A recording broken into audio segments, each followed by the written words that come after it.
Sochcast, for introducing me to very beautiful women who come on this seat to do the Sochcast second Act Reinvention series. It is when I meet some incredible women like Nivedita today, whom I'm going to introduce to you. I feel, oh my goodness, women can do it when they decide to do it. So Nivedita Mishra, welcome to the seat. Thank you. You've Lovely been a to... journalist, Yes. a writer, Yeah. a person who organizes healing events, to be a person who was writing a lot for NGOs and other people as well, to now holding podcasting on the other side called Whips and Chains, a very beautiful space where people just speak what they are not supposed to speak. Yeah. So all difficult conversations happen on her podcast, and I am compelled to get her here because she's also has her entrepreneurship bit in between. Also talks about a lot of patriarchy, which I also do, talks about the stereotypes that women go through, and she doesn't mince her words. Absolutely not. So I'm excited to start the conversation with you, Nivedita. I know that I must have missed out something, so why don't you just introduce who you are? Well, I think my journey of figuring out that this is not meant for me and this is meant for me, I think started very early in my childhood, because I had a very difficult sort of childhood where I had to, move around a lot, and I changed 9 schools and a lot of different, places, and there was boarding school and there was this one's house and that one's house. So I constantly learned to adapt myself and also figure out where I stand in different contexts, very early. So I got to know, I think, and perhaps I was also what you would call a highly sensitive person, an HSP. So I felt whether this is right for me and wrong for me in my body, right? Oh, really? So I could tell very easily when I got into a space, is this a safe space for me or not? So whether it was the choices I made about the people I was with, the organizations I joined, the clients I chose to work for, or the friends I have. I mean, I have evolved in a manner, I think, where I can very easily figure safe, not safe. And that has, I think, been the kind of criteria that has defined the choices I make. So it's very, I have had at one level a very conventional childhood and adulthood, in the sense that, I grew up, I got educated, I got then married, I've had kids, my in-laws live with me. So, all those, sort of parameters of what Indian women do and what a married woman does, and all of that has been done.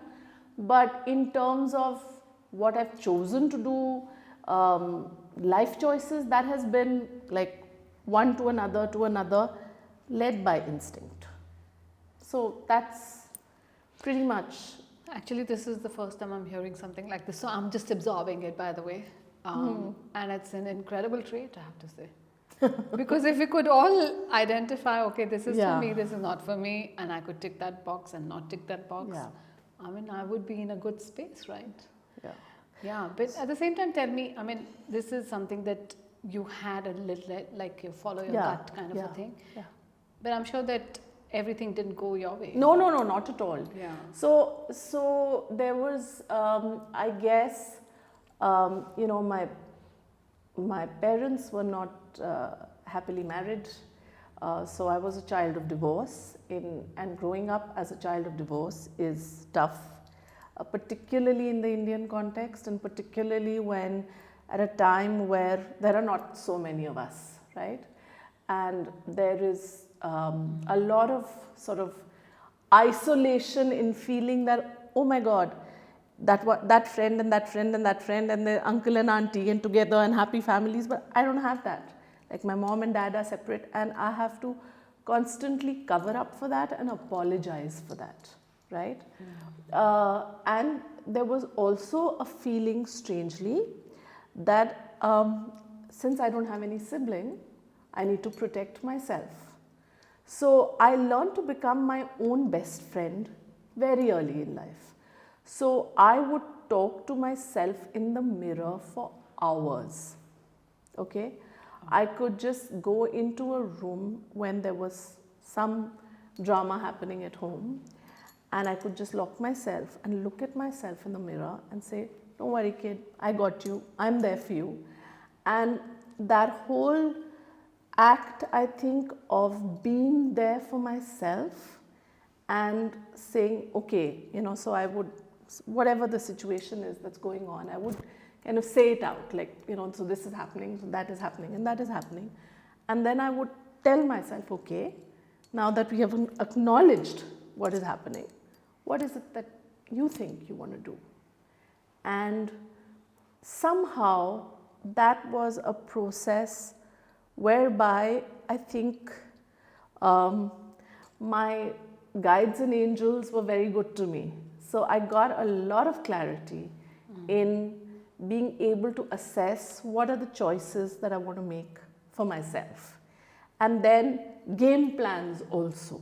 That okay, so this is what you would want to do in the ideal situation, but this is not an ideal situation. This is what it is. So in this, what are your plan A, B, and C? So I would always have 3 plans. So I'm never a person that has not had a plan. Wow. I always have 2 or 3 of them. Ideally, never heard of that. If it's going 50% my way, 30% to मैं कर ही लूँगी, Very good, very inspiring. I'm sure I'm looking forward to this podcast to know more of things I've never heard. And rightly so, in your whips and chains, you talk about things people don't talk about, or it's unheard of. Yeah. So it's great. Okay. Yeah.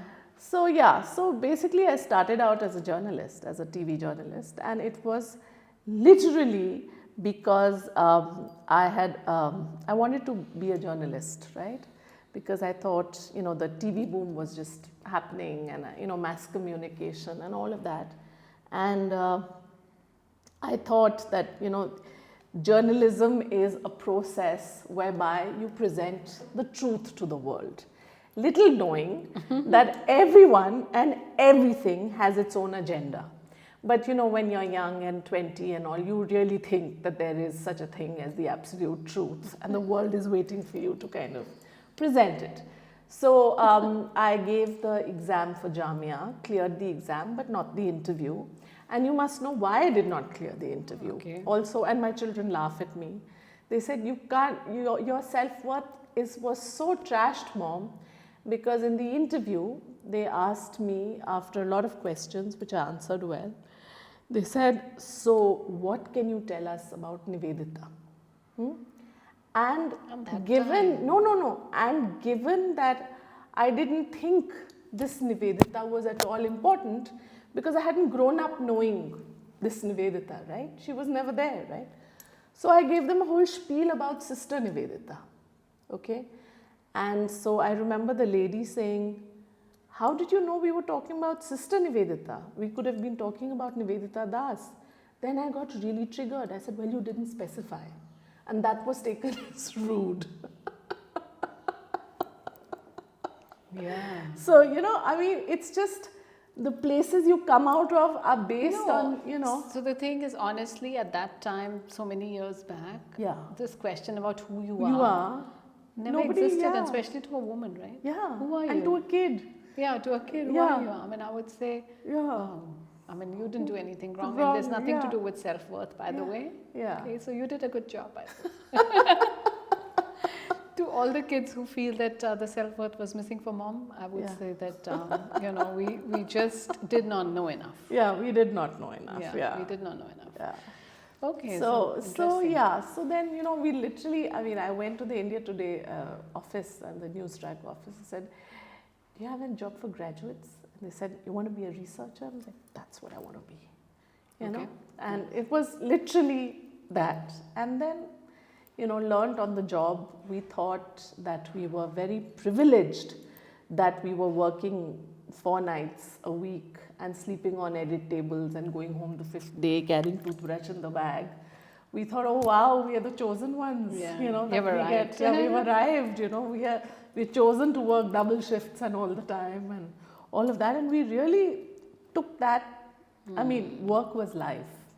Yeah. There was no concept of, boundaries and 6 baje ke baad call mat karna and it's only, 10 a.m. to 6 p.m. and after that, it was all like you were, that's who you were. So we made the best friends within our work circle. In fact, when Matthew Perry died, we were, I was, talking to my friend Abhinandan now, who heads News Laundry. We were talking about, our group, our cohort was like friends because we were living, eating, breathing together, day in, day out. We didn't know any other. We were family for each other.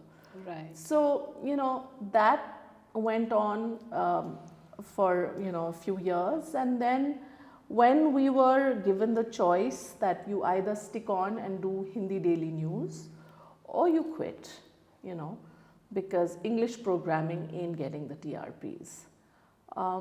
We all chose to quit and go our separate ways. And then I did a series of travel films for Discovery Channel. It was a series called Discover India. So little films on unusual aspects of India, little known facts about India.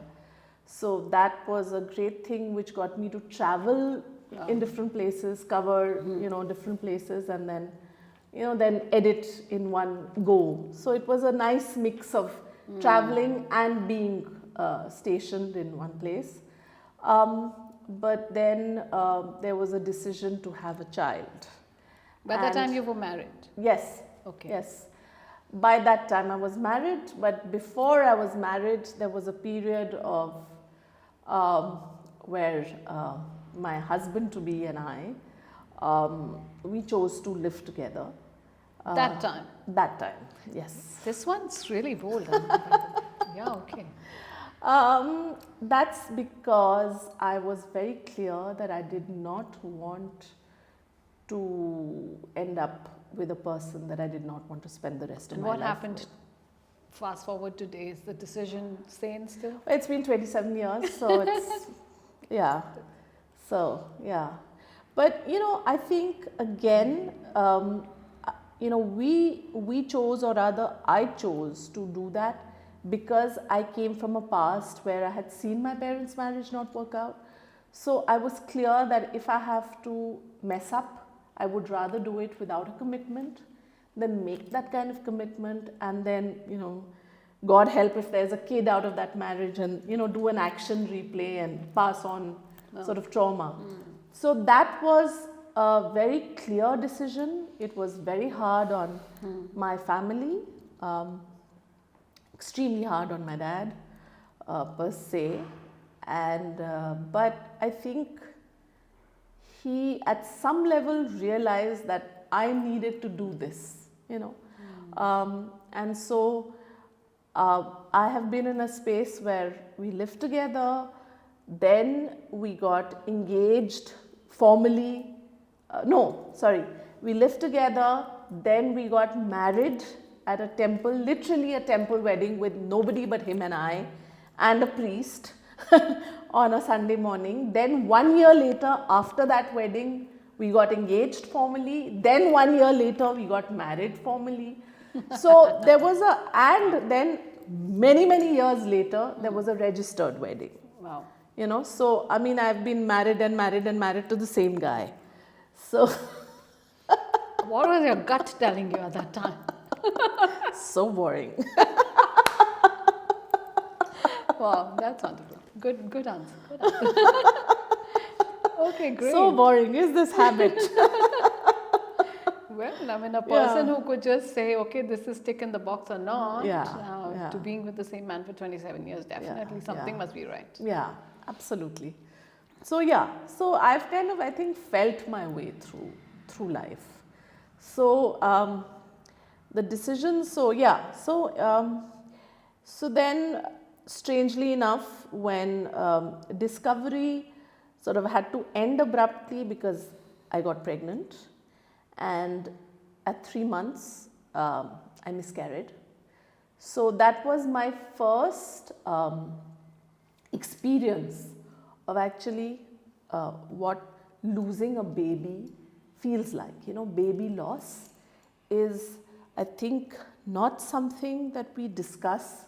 We are not comfortable with talking about, and society generally tries to gaslight women who, you've never been a mother, So when you miscarry, I had no plans on getting pregnant. I got pregnant accidentally, And I said, okay, fine, all right, let's get on with it. I was 26 years old.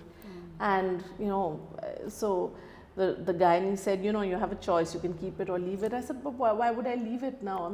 It's the right time, so I may as well go for it. But then again, when the day I completed 3 months, I miscarried. And,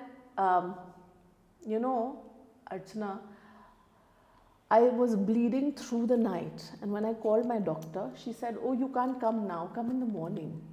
And I ask myself today again and again and again, why did she say that? And why did I agree? Why was my sense of self and self-preservation not strong enough to say, what the hell is she saying? Why didn't I go to an emergency? Why didn't my husband rush me there? The doctor said, come in the morning, and I just bled through the night. Hello? Yeah. But why would she do that? I have no clue. I have absolutely no clue. And imagine I went back to the same doctor for my kid. I think that's why I said we didn't know any better. We didn't know any better. There was nothing spoken. There was no discussions. There was nothing like this will happen. I also remember my water bag going, and I didn't know what was happening to me. Yeah. And when I called the doctor, she says, "Oh, you just rush here." Yeah. That was the only thing. But what the hell is going on with me? What is this milky thing coming out? Yeah. And nobody knew, and nobody would speak. These conversations were not spoken about. Older women never talked about it. अब वो ठीक हो जाए. मतलब ठीक कैसे होगा यार? So after that, my whole sole purpose became to get pregnant and have a baby successfully after the miscarriage, So then I ended up looking after communications for an NGO, which dealt in reproductive health. Very, it was again, I think the universe conspiring. So we were, in fact, doing these projects in Rajasthan and Orissa, talking about contraception and sterilization to people in rural landscapes. So you can imagine how, amazingly interesting it was for someone with a journalist background, going to Rajasthan and talking to the rural folk. And, so we had, I remember for the communication campaign, we had invented these two characters called Muchhad and Lugai, so that, and, we were talking about sexuality and reproductive health through Muchhad and Lugai. And there used to be, so there were these 3 departments. There was clinics, there was reproductive health and practices, and there was the social marketing arm of the organization. And I was coordinating between all 3 of them and reporting to the MD. Okay. And so we used to get stories from everywhere. And there were these, the clinics ladies told me, the nurses, that, in Rajasthan, the mother-in-law decides how often the couple can have sex. And so the mother-in-law takes the bahu to the clinic to decide what form of contraception hoga, and whether it will be a condom or IUD or whatever. And there's a lot of resistance to put the copper T, right? So this nurse, I remember once, was telling a story about how the mother-in-law came and said ki wo lagaya tha, but then even despite that, the baby was born holding the copper T in its hand.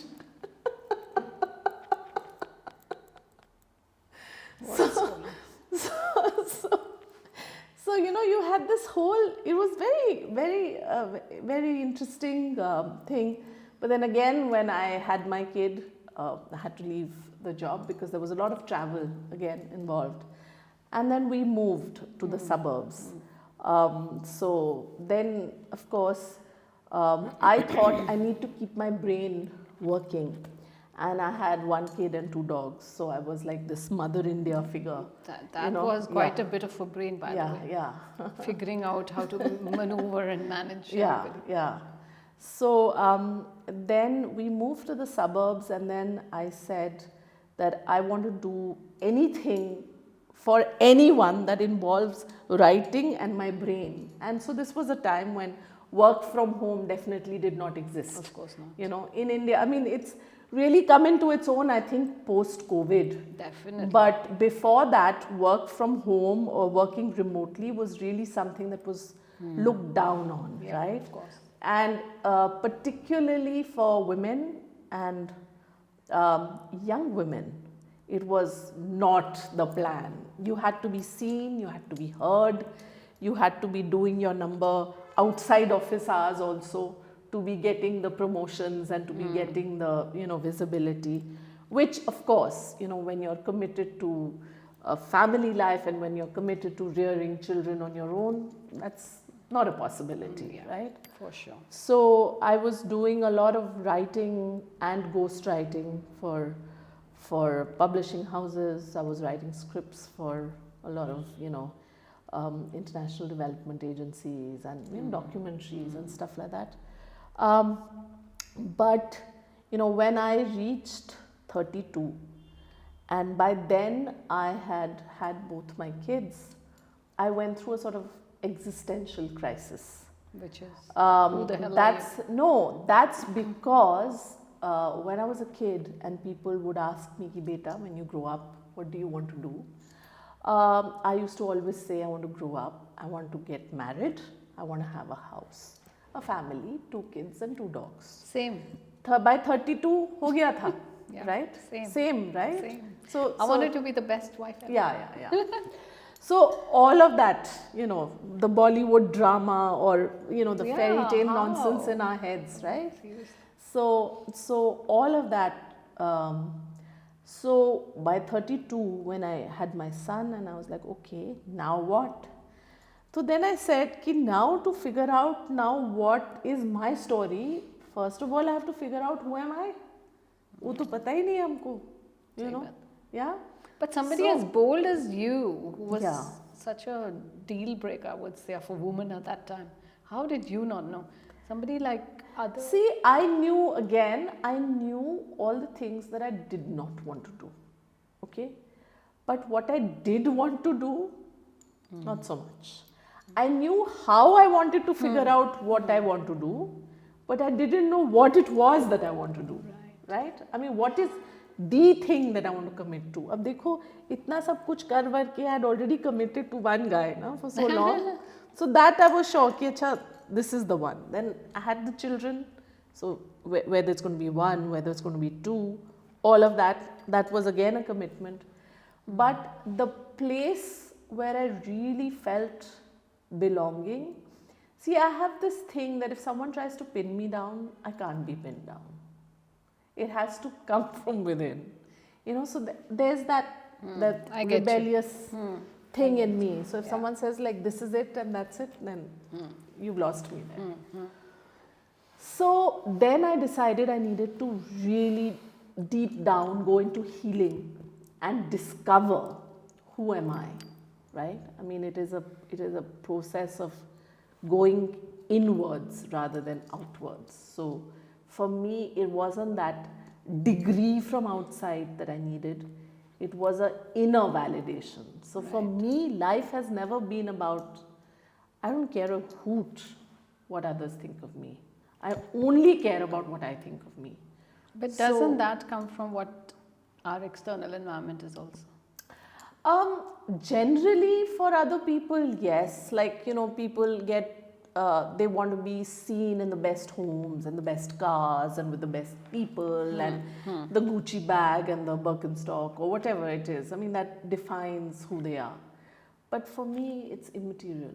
I mean, I'd be happy in a cave one day. I'd be happy sitting with some politician another day. I'd be happy with a film star the third.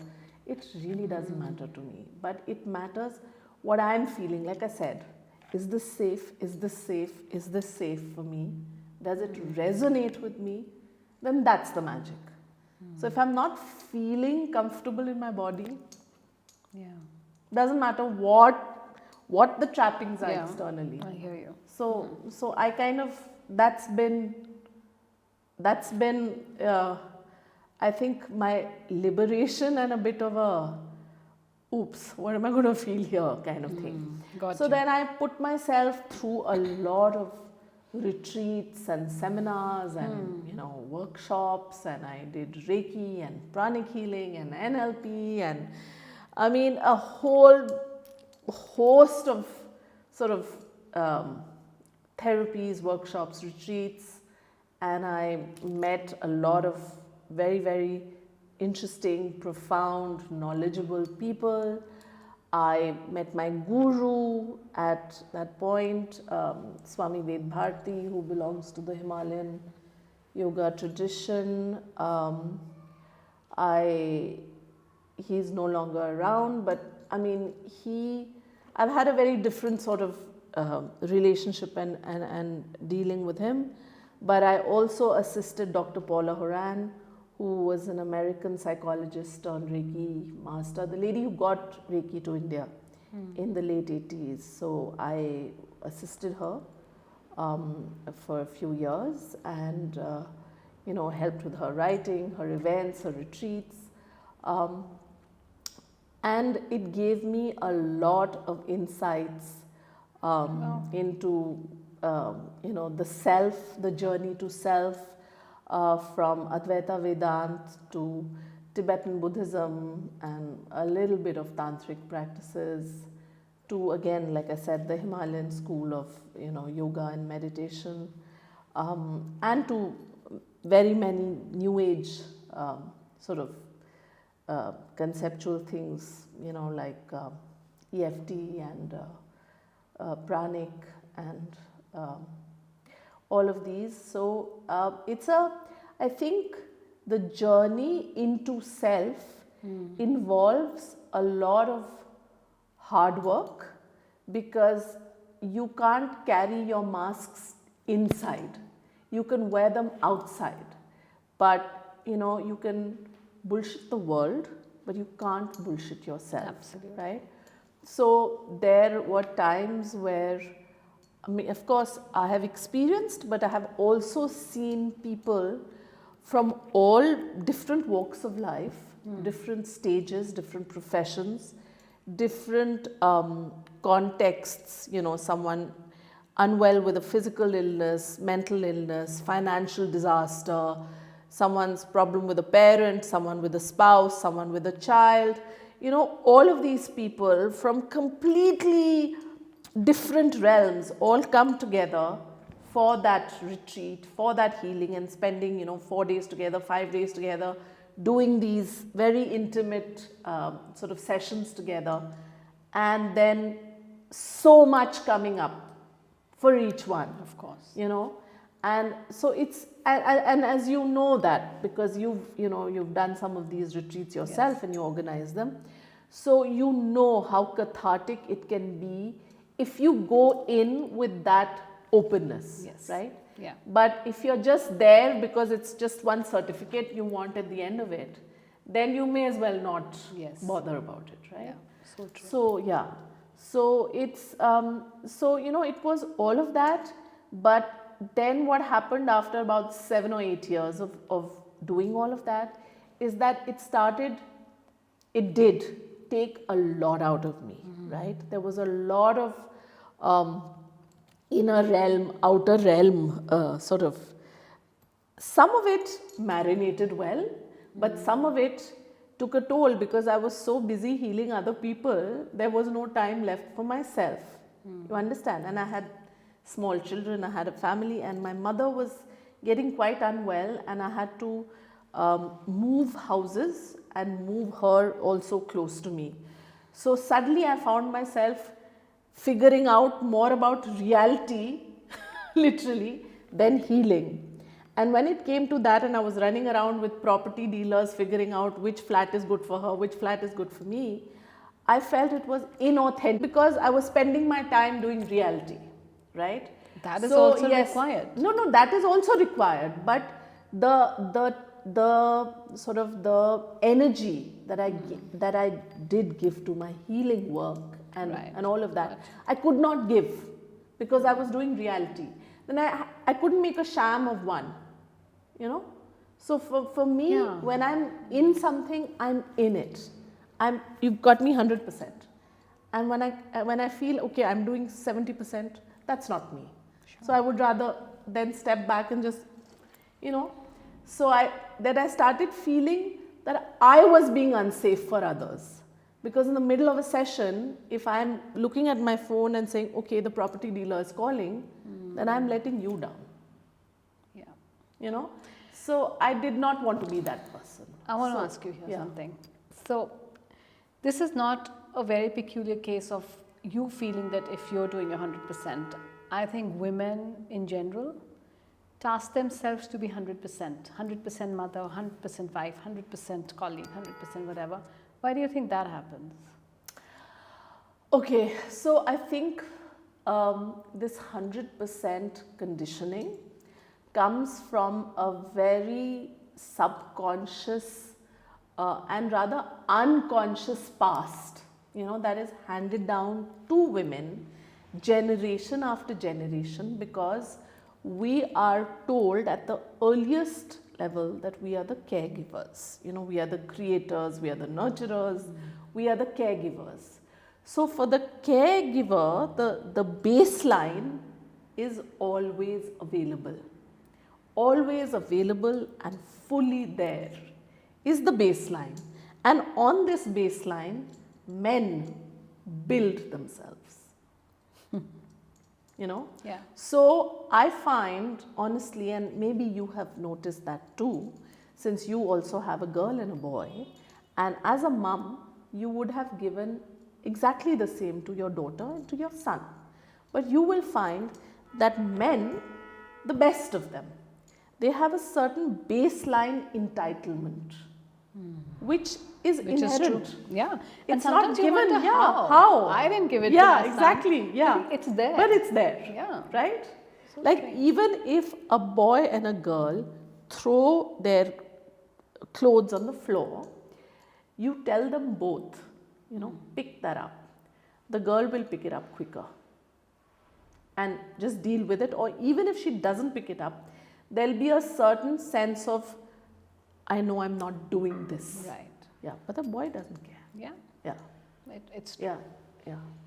So it's But how does that happen? Because we were not aware of it. But we as aware parents, at least do not make that differentiation. Yeah, we do not make that differentiation. So then how is it still? I'm still figuring out. I'm figuring it out too. We are all figuring it out. How does that happen? We are all figuring it out. And in fact, I tell girls of the next generation that you better ensure that this part is fixed before you commit with the guy, you know, because, you know, I don't know whether you've heard Julia Roberts' very famous quote that, you know, we don't marry men to repair them. We are not like, you know, they're fixers.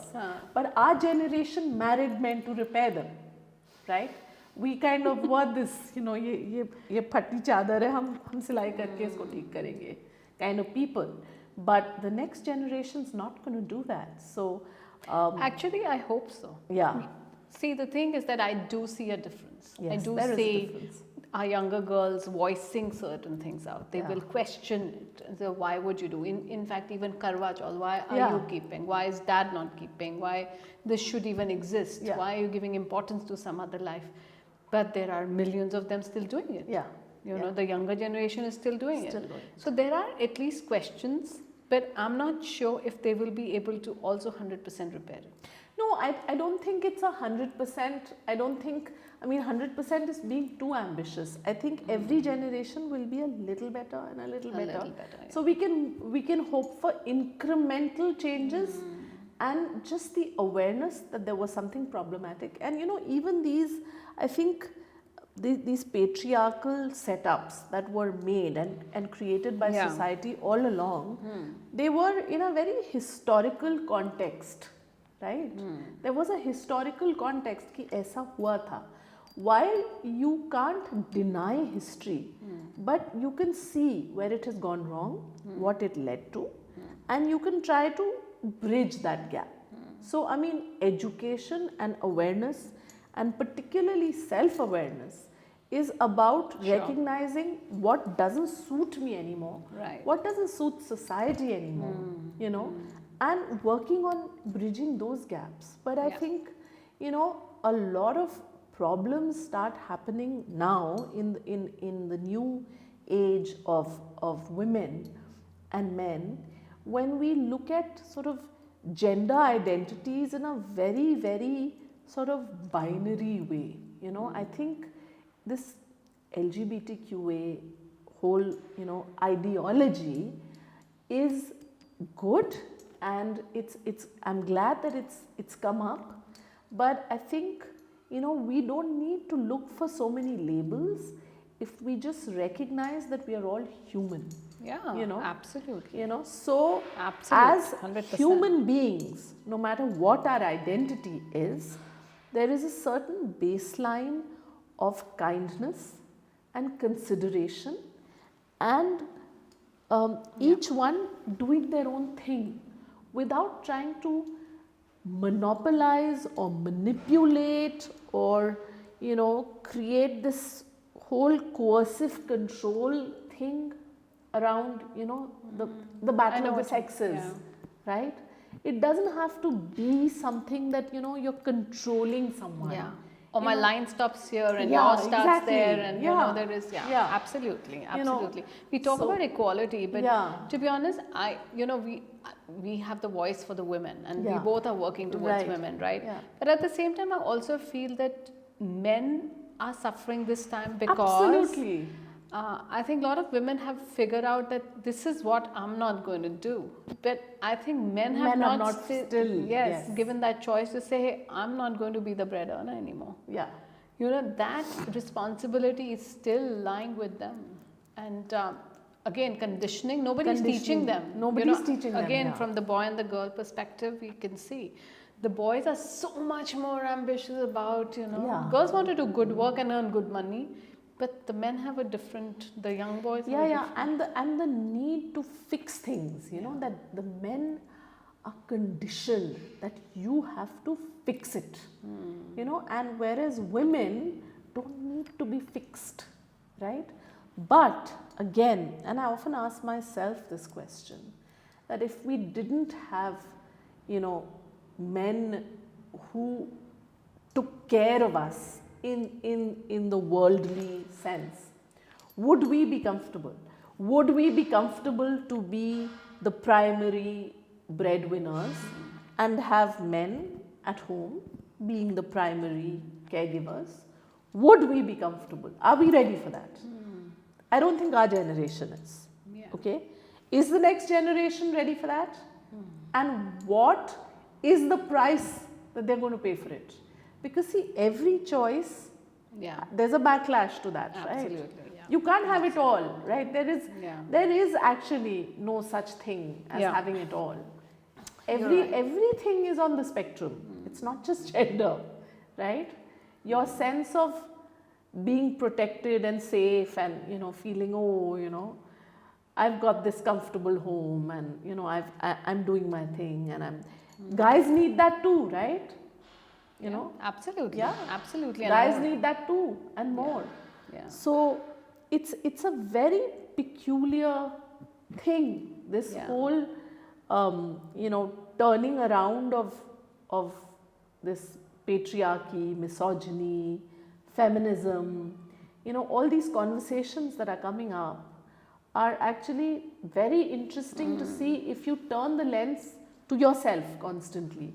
You know, I mean, I find that a very interesting thing to do, in fact, because, you know, while we are parents and we are, you know, professionals, or, you know, however we see ourselves socially, but internally, what is happening? You know, internally, how comfortable are we with saying, okay, let's just do away with this man-woman thing, and let's, you know, all of us now freelance. Now, you know, if you see that tomorrow, if you imagine your children both having freelance careers, their spouses having freelance careers.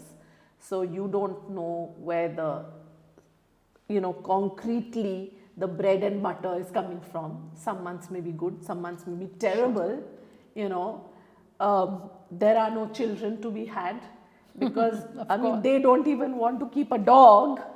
Because they want to keep a dog. Yeah. They want to keep a dog and a cat and a dog and a cat. But definitely they don't want to have children. Yeah, but then, and again, the thing of being responsible, Purane zamane mein, the whole structure of responsibility was very clearly worked out. Yeah. Man outside, woman inside. Men did not interfere in the woman's space, women did not interfere in the men's space.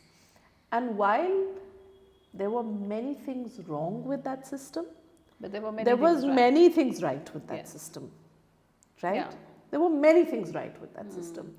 So when I tell you about... I think what lacked was that respect for women.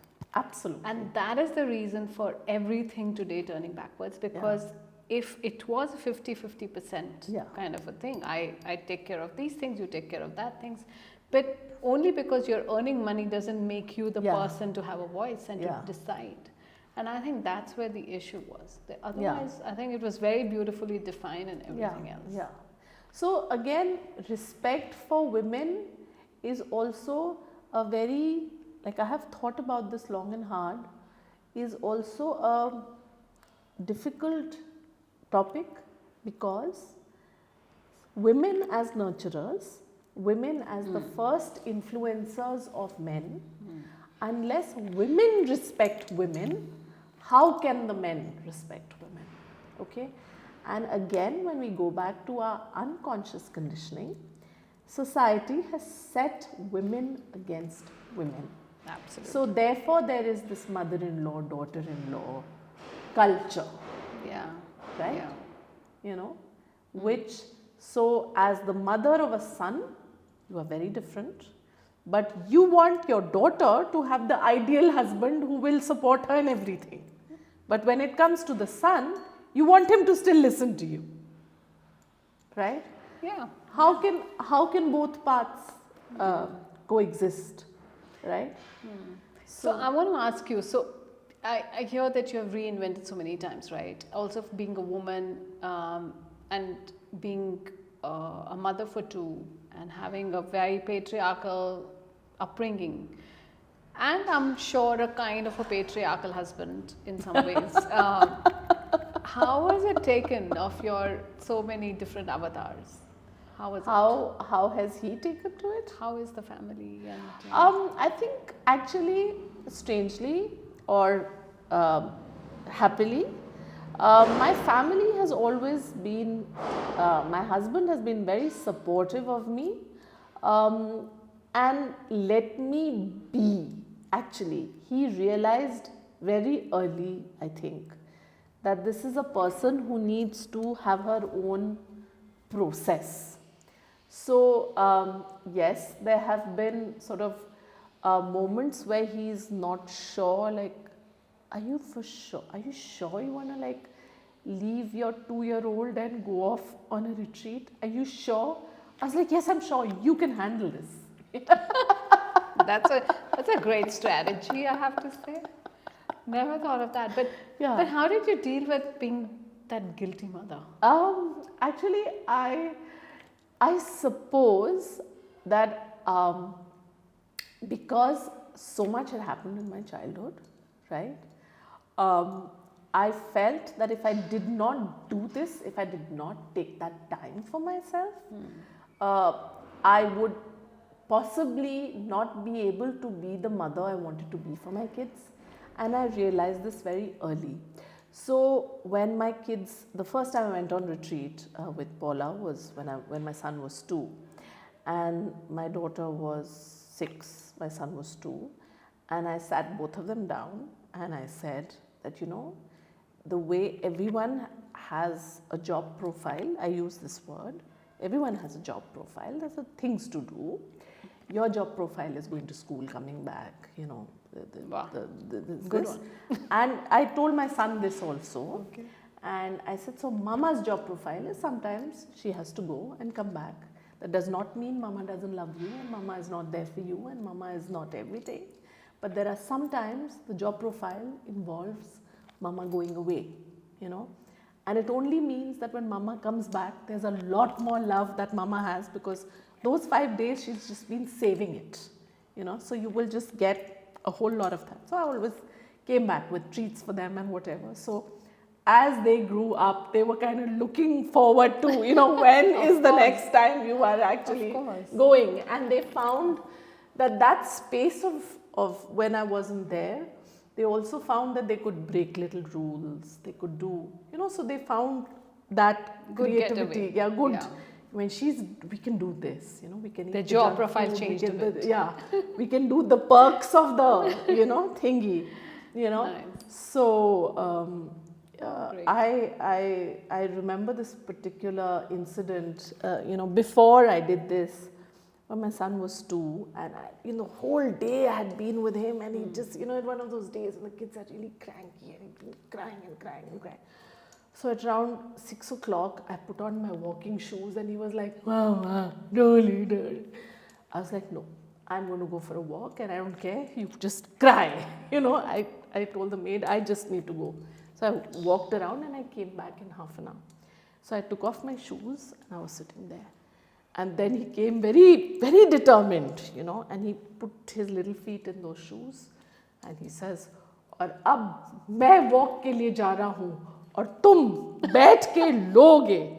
And up and down he stomped wearing my sneakers and feeling so happy, and I just did this little play acting of crying and my baby has gone, and he was so delighted because that was like instant therapy for him, you know. Wow. He didn't have to wait for 30 years to sit on a psychiatrist's couch and say, oh, my mother abandoned me. He got his revenge right there. I did this whole play acting, and we were friends, you know, we were done. Very good. Yeah. I can see that the mother in you was very determined that I'm not going to give in and I'm not going to feel guilty, which is good. I mean, not many experience this. I had a similar trajectory, but when my kids were a bit older, and I would always take my time out, go for my spiritual retreats, or that was my only getaway. Yeah. Otherwise, to just say, okay, I'm going out with friends for 4 days for having fun, that still wasn't that acceptable, I would say. So the only time that you could actually, without guilt, I could take time off was when I went 4 days, switched off my phone to say, okay, all right, I need this time out. But I came back much more giving, much more loving, much more nourishing. And I thought that was great, and very few women could do it. And even when women were there, you know, this typical thing that I am allowed to come, you know, was something that always hit me to say, I only inform. Yeah, exactly. I don't ask for permission. And I thought that, okay, maybe, you know, women like us need to be very lucky or privileged that we are not asking for permission. Yeah. So this permission, I think we like to project it on the men, but I think it's permission we give ourselves. Yeah, you that's know? also true. I think generally, if you ask women, they'll say, oh, like, you know, even our parents' generation, they talk about this. Were you allowed? You're so lucky. Your husband is allowing you. He has given you permission. But I think it's actually, it's a way that we gaslight ourselves. And then we project it on the men and say कि इसका क्या होगा, घर का क्या होगा, बच्चों का क्या होगा, सब किसी का कुछ नहीं होगा. They'll all be very happy. But it's the thing that you whip yourself with. That's why whips and chains. Okay, Yeah, let's that's why come to whips and chains now. Okay. Okay, so you started this whole podcast series. We met. Yes. I didn't think that time you were talking about the podcast. You were talking more about just getting back and bouncing back and doing something meaningful. And then whips and chains came. So I'm very excited that you finally did something that is very close to your heart, is speaking without any filter, right? Yeah. So what is that journey like right now? Are people really talking about unfiltered stuff? Do you have guests like that? So Whips and Chains is a space where people are actually willing, I think, to share things that they have not spoken openly about. So it is difficult conversations even with ourselves actually, because while a lot is going on in our lives, if you just think of the normal everyday life, even without some real big Yeah. drama, ki divorce or trafficking or sort of any other great tragedy, there's enough in our day-to-day existence, and especially when we navigate this world of social media, which didn't exist in our time. Absolutely. And these kids are sort of growing up and they live in two worlds. One is the real world, but their actual lives are on social media. So their interactions, their self-worth, their social image, how they gauge others' perceptions are all coming from a space that literally doesn't exist. It's strange because see, we have built our foundations in the very real world. They are building their foundations in the virtual world. Yeah. So virtual world means that you can be interacting with people claiming to be anything. You don't really know what the truth is. Right. So the kind of pressure that creates and the kind of filters that creates is very complex for people like us. The dal, chawal, atta, achar paratha kind of people that we are, and we have grown up in those sort of dynamics where everything was very real. You fell in love real time, actual time, with bloody Archie's greeting cards and teddy bears. They fall in love and break up with emojis. I mean, really? Yeah, I mean, they can get head messed and they can get screwed up.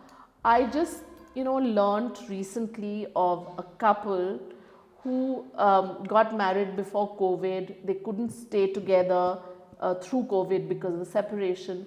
After COVID, when they started living together, they found that they were a disaster together, and the woman discovered that she was a man in a woman's body, and now not only are they going through divorce, she's going through a sex change. I cannot even think of such a possibility in our time, Yeah, but these are the times that we are, the complex, very complex issues that are coming up. You have 12-year-olds who are sort of sending pictures, nude pictures on the internet. I mean, is this crazy or is this crazy? yeah. So the way we look at things has to change. The conversations have to be more open. They have to be more real, more unfiltered. We have to speak to our kids as independent beings, not people that we control. Yeah, I think that is a very conscious choice again, not being a parent, but being somebody who is in the journey with them. Yeah, absolutely. As just a co-passenger or a co-traveler, right? Yeah. I think that transition is still going to take time to come, Yeah. because somewhere we have to take off that hat always, because that's what our conditioning is, right? Absolutely. Of controlling, of deciding, of like, but the kids of today don't want to listen. Don't want to, yeah.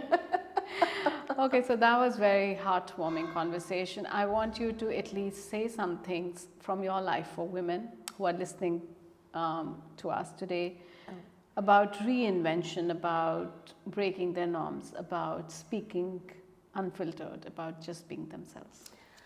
Well, what has always worked for me is to be in touch with your inner reader.